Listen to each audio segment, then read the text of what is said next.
Nandito ako sa Kamuning. So try kong mag-apply ng dito sa GMA. So ito yung GMA studio. Try ko mag-apply ng artista kung tatanggapin ako. Kalab team ni Carla Abellana kasi wala na rin naman sila ni Tom Rodriguez eh. As magkakaroon kami ng pelikula ni Carla Abellana na bakit ngayon lang ako at mayroong part 2 yung Black Riders. Ako yung bida ay magiging Black Man. So try ko mag-apply dito sa GMA.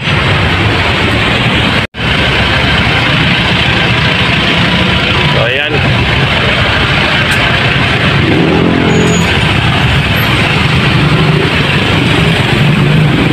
Diba?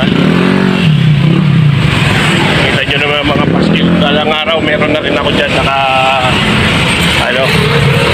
bulletin board. Kapaskil na rin yung mukha ako dyan, wanted.